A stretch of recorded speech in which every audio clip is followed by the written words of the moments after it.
Muchísimas gracias, profesor Bechara. Antes que nada, me gustaría saludar al señor Luis García, comandante de la Policía Metropolitana de Bucaramanga, y saludar a todos los que han trabajado de modo directo e indirecto para llevar a cabo esta iniciativa, con el Instituto de Relaciones Internacionales de la Universidad de San Pablo, el Ministerio de Seguridad, de Justicia y Seguridad Pública. Esto es muy importante estar hablando sobre seguridad multinacional en las fronteras. Un agradecimiento especial al profesor Piqué y al Policía Federal Bacchini por el honor y el privilegio de estar aquí esta noche compartiendo algunas ideas, algunas reflexiones sobre y muchísimas dudas a la vez. Nuestro tiempo es bastante exiguo con respecto al tema que vamos a tratar, que además de extenso, por definición, resulta extremadamente complejo. Por lo tanto, tengo mucho recelo de plantear algunas ideas en un tiempo tan exiguo, generando una distorsión en la comprensión. Esto es natural que pueda suceder, la experiencia ha mostrado que esto ocurre de modo recurrente. Tal vez yo intente hasta hablar más rápido, lo que acaba generando un problema para los traductores, por lo tanto una posibilidad más de comprensión distorsionada. Lo digo porque para que ustedes pongan la atención sobre la importancia de este documento que yo compartí con el doctor Piqué, un documento que versa sobre seguridad y defensa del Estado moderno, y con todas las ideas que presentaré a continuación. Estas ideas constan, de hecho, en este documento. Este artículo fue publicado a principios del año pasado, si no me equivoco, pero en fin. Antes de comenzar propiamente mi presentación y mi habla, me gustaría dejar clarísimo en este momento que las ideas que serán expresadas a continuación son mis opiniones personales y de modo alguno representan la postura oficial del Estado brasileño y tampoco del Ministerio de Defensa. Simon Sikkens, de acuerdo con su teoría del ciclo dorado, del Golden Circle, él sugiere que no siempre valoricemos un enfoque que comience por el por qué.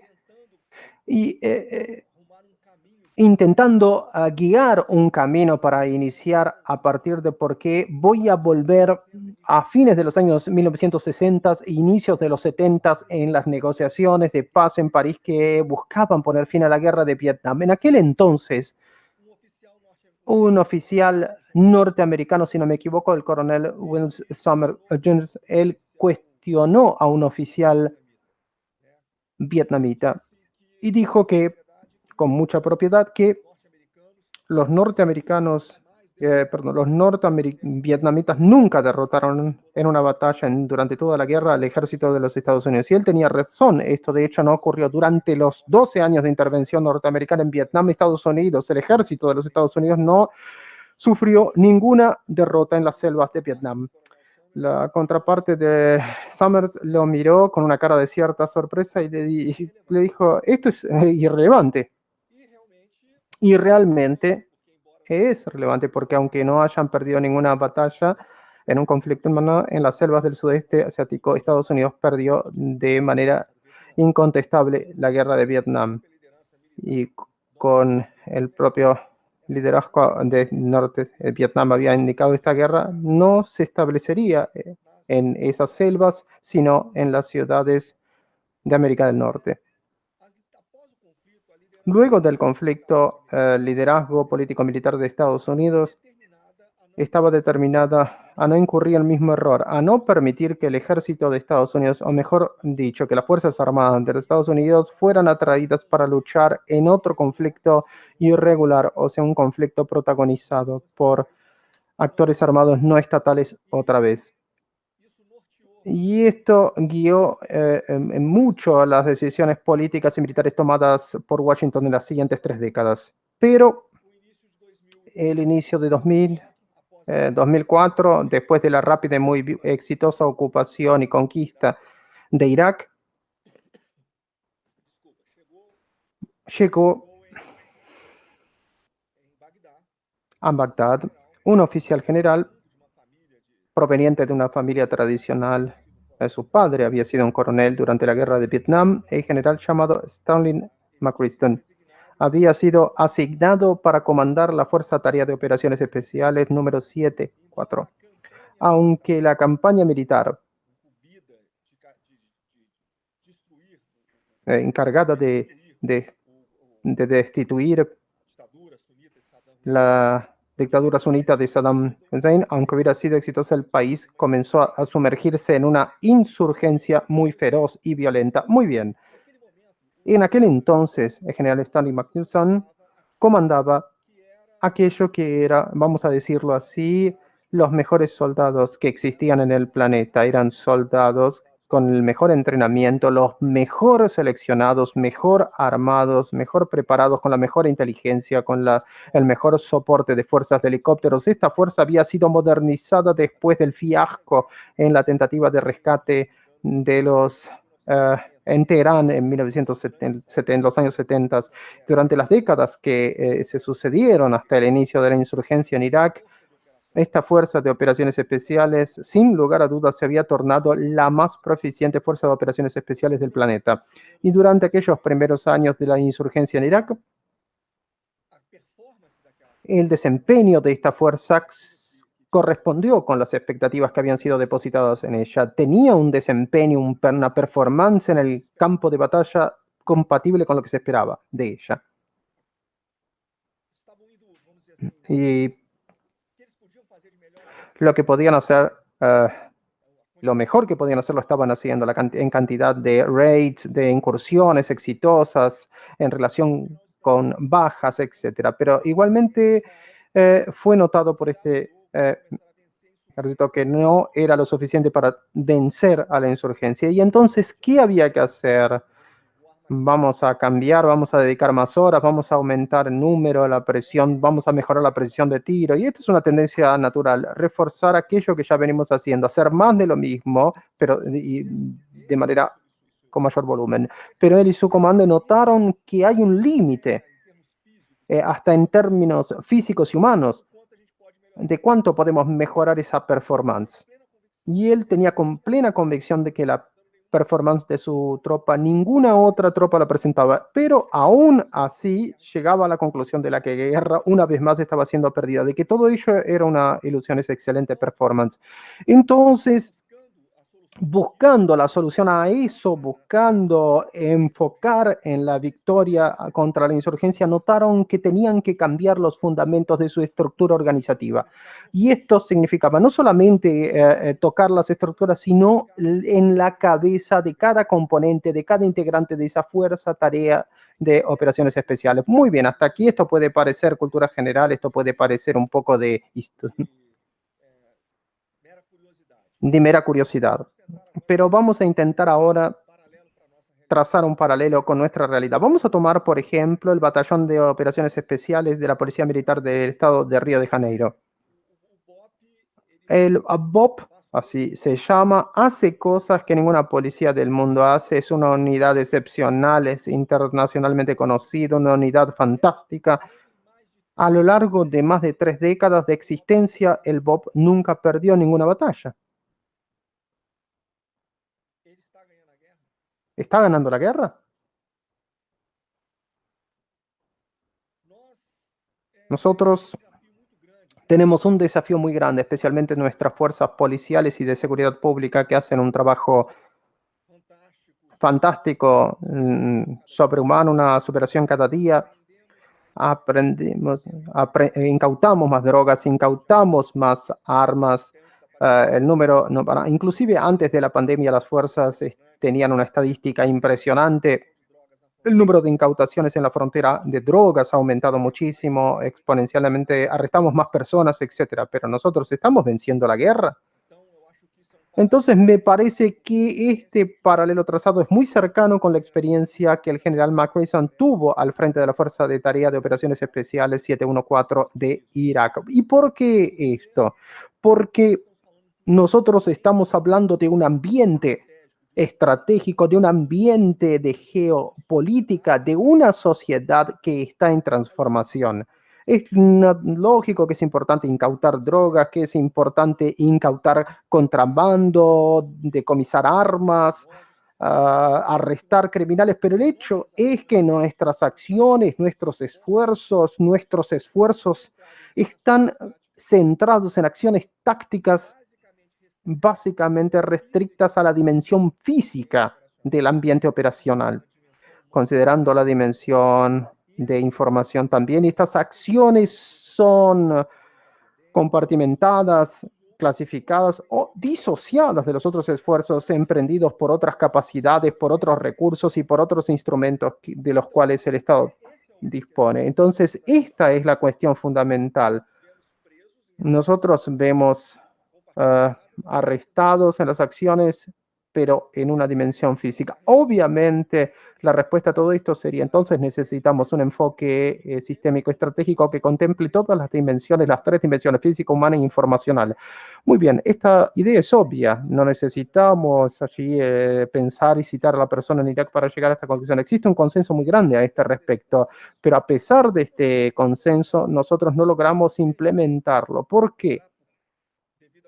Esto tiene que ver con exceso de burocracia, es consecuencia de nuestras divergencias institucionales o una mala gestión de recursos.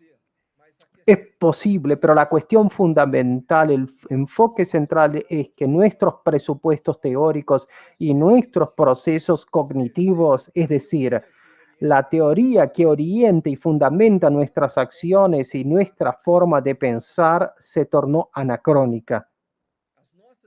Nuestras instituciones no están preparadas para esto y nosotros, como partes de este engranaje, como componentes de este engranaje, nosotros tampoco estamos preparados para esto, sea en términos colectivos como individuales. Nuestros presupuestos teóricos, nuestros procesos cognitivos se han tornado ultrapasados. Esto va más allá de una limitación de los agentes o de la seguridad del Estado. Esto es una consecuencia natural de este ambiente en constante mutación. Por lo tanto, este es un error que nosotros observamos, o mejor dicho, un fenómeno que vemos en las comisarías, en los cuarteles de las Fuerzas Armadas, en los gabinetes de la magistratura, en los auditorios de las universidades. Esta manera de pensar sobre los presupuestos teóricos. Para entender un poco esto, vamos rápidamente a volver al año 1648, cuando los Abruzos pusieron final a la guerra de los 30 años, iniciando lo que comenzó la paz de Westfalia. La paz de Westfalia resultó en el nacimiento del Estado moderno, en un nueva organización que redefinió la Europa occidental. El Estado moderno, no había el Estado medieval, porque el Estado medieval se encontraba subordinado a poderes supraestatales e internamente su poder, sus elementos materiales eran ultra fragmentados, sobre todo en las manos de señores feudales y familias. Pero muy bien, la paz de Westfalia separa la política interna, la política externa, pero ella tenía una característica fundamental, que nuestra organización estaba centrada en un protagonismo exclusivo del Estado-Nación, la soberanía del Estado-Nación. Esto naturalmente generó una concepción de seguridad nacional que tenía algunas características. Primero, era un modelo binario que se separaba una política interna de una externa, que separaba la seguridad pública, la seguridad nacional, y nosotros teníamos dos grandes distinciones entre los soldados y los policías.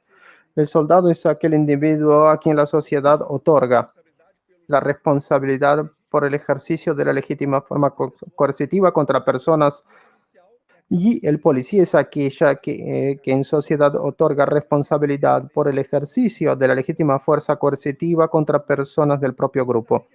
Pero además de este modelo binario de seguridad pública y seguridad nacional, nosotros podemos observar otra característica muy importante de este concepto de seguridad derivado de la paz de Westfalia, que era un concepto de seguridad centrado exclusivamente en las capacidades coercitivas del Estado para proveer la defensa de ese propio Estado.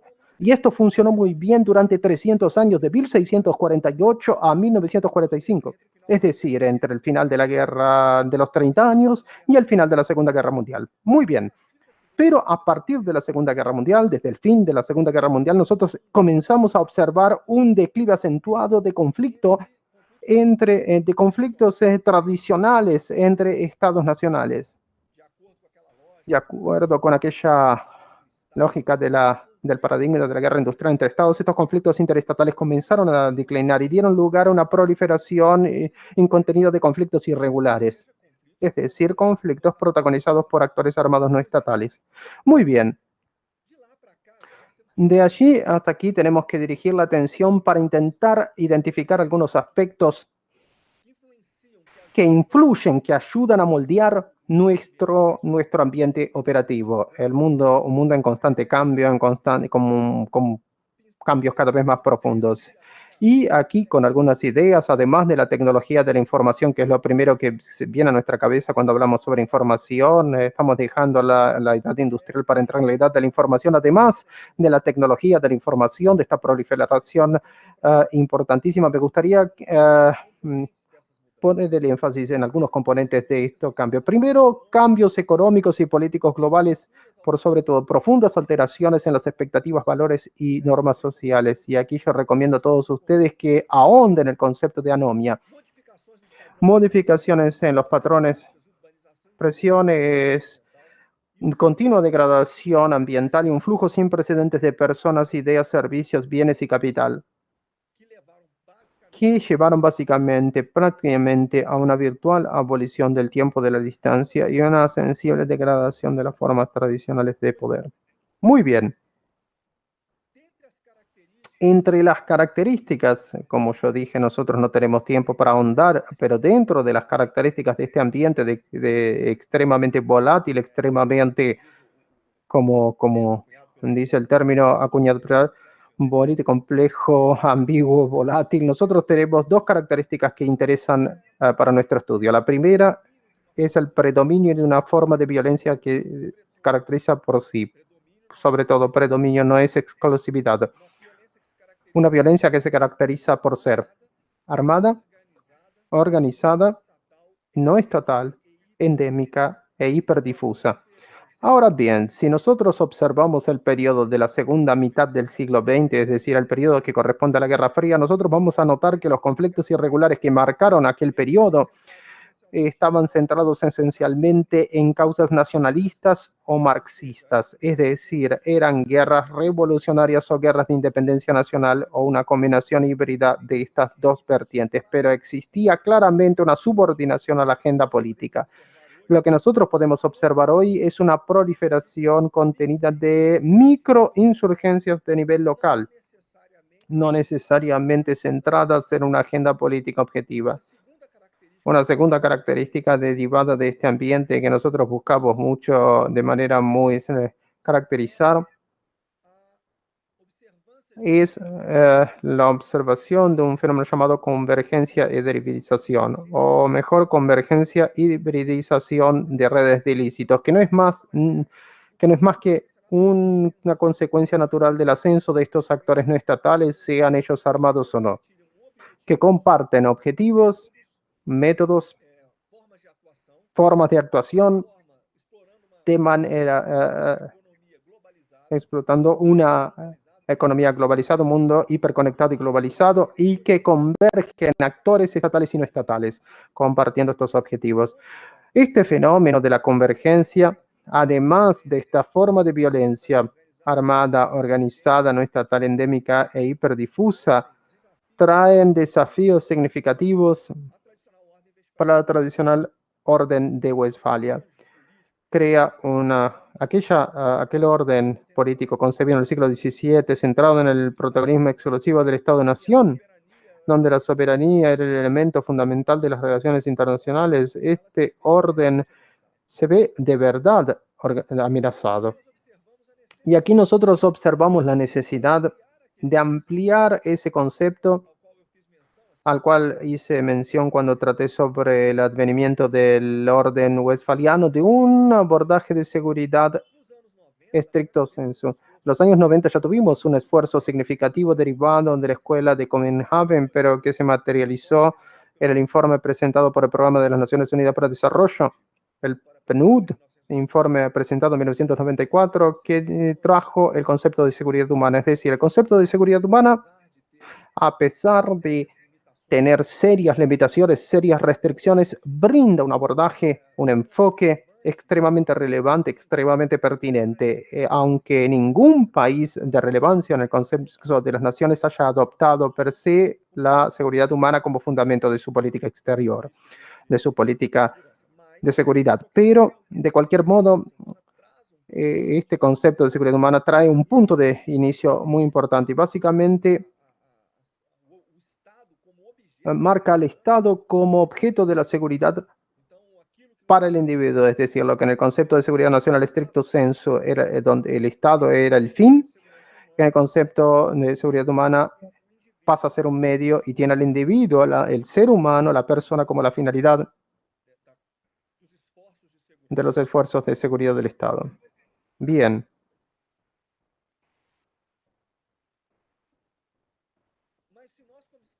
Pero si nosotros continuamos, esto en los años 90, después de los años 90 surgieron otros esfuerzos para ampliar esta agenda. Inclusive uno fue en el ámbito de la OEA, pero aún fue una iniciativa positiva, pero todavía no maduró suficientemente, no tuvo el impulso necesario para el concepto multidimensional de seguridad. Nosotros vamos a observar hoy Perú, si no me equivoco, con seguridad integral. Vamos a ver el propio Estados Unidos de América buscando un abordaje del Estado como un todo para enfrentar no solamente estas características que yo mencioné brevemente, sino también la puja cada vez mayor entre los estados en un nivel sin precedentes, pero mantenerse un poco debajo de la guerra total, considerados como tales los dos primeros grandes conflictos de la primera mitad del siglo XX, pero manteniéndose por debajo de esto un escenario bastante complejo, una puja muy feroz en la competencia geopolítica global. Pero en fin, lo que necesitamos es un enfoque sistémico que se apoye en estrategias de múltiples componentes o de componentes múltiples, combinando medios recursos coercitivos, es decir, fuerzas policiales, fuerzas armadas, pero por sobre todo que se valga de medios no coercitivos, y aquí estamos hablando no solo de recursos diplomáticos, económicos e informacionales, en las tres dimensiones, la dimensión física, la dimensión humana y la dimensión informacional, y que en este esfuerzo multidimensional de seguridad, sin lugar a dudas, la temática de frontera va a ejercer un papel fundamental. Yo mencioné Eduardo Mabettini, él tiene una cita muy importante, él dice que la avalancha del crimen empieza en la frontera, pero nosotros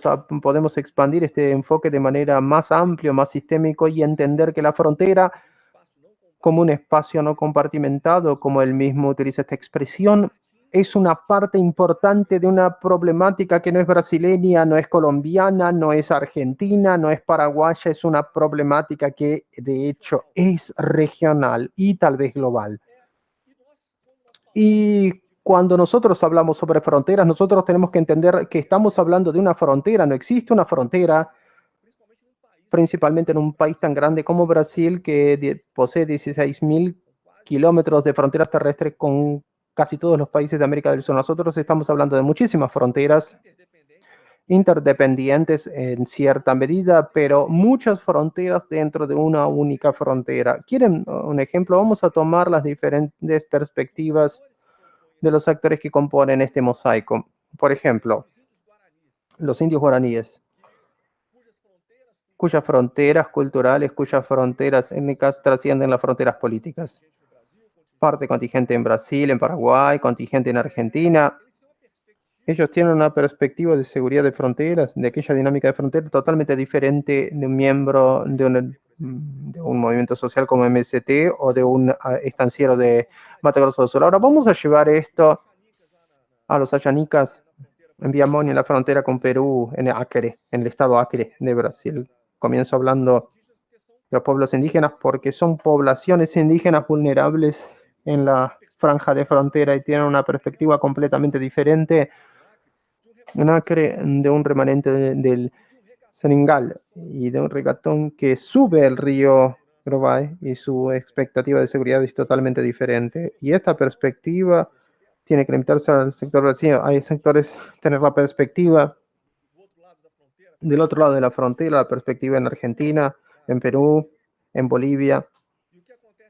Y lo que pasa en la frontera, si quieren una acción, la triple frontera entre Brasil, Paraguay y Argentina, cómo se refleja en la frontera con Bolivia, cómo se va a reflejar en la frontera de Acre con Perú. Por eso estas son diferentes dinámicas interdependientes y que caracterizan un estado, un mosaico, un ambiente extremadamente complejo. Y además tenemos que considerar cómo actores extrarregionales impactan en la dinámica de estas fronteras. Entonces nosotros tenemos que preguntarnos hoy, por ejemplo, cuáles son los impactos de la agresiva penetración geoeconómica de China en América del Sur. ¿Cómo es el impacto de la acción, de la actuación del partido chiita Hezbollah libanés en nuestras dinámicas de fronteras?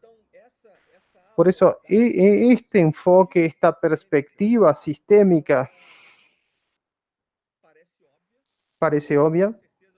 Con seguridad no dije nada nuevo para nadie. Es una percepción que creo que todos ustedes tienen.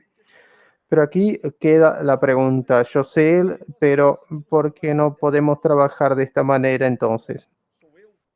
¿Soy yo? ¿Son mis compañeros? ¿Son nuestras instituciones? ¿Son los mecanismos que los estados tienen a disposición? ¿Es la propia perspectiva de la sociedad?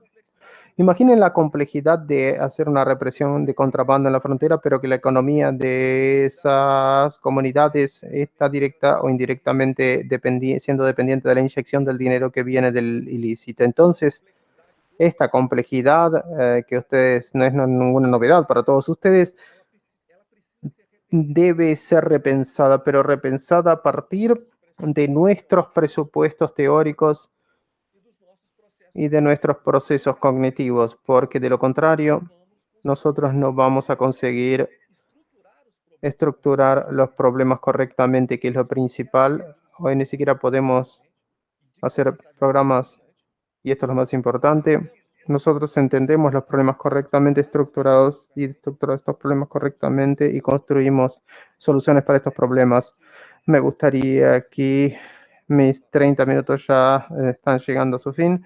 Me gustaría repetir esa advertencia que hice al inicio. Como oficial de las Fuerzas Armadas, yo presenté mis impresiones y posturas personales y nada esto corresponde con la postura oficial de Brasil y del Ministerio de Seguridad. También me gustaría dejar la sugerencia de una lectura. Como dije, este es muy poco tiempo para hablar de esto, es un asunto extremadamente vasto. Recomiendo la lectura de mis dos obras que están a disposición, La Guerra Regular, Guerrilla y Ministerio, Fuerzas y en la Era de la Información. Sinceramente recomiendo la lectura de estos libros. Creo que ofrecen elementos teóricos imprescindibles para enfocar la dinámica que estamos tratando aquí. Y también si alguien quiere mantener el contacto, si tiene alguna duda en particular más allá del tiempo limitado, me ponga a disposición mi Instagram. Será un placer, profesor. Con exactamente 28 minutos 30 segundos conseguí cumplir con mi tiempo. Disculpen si hablé mucho rápido, disculpen si hubo muchas lagunas, pero bueno, el tiempo era breve.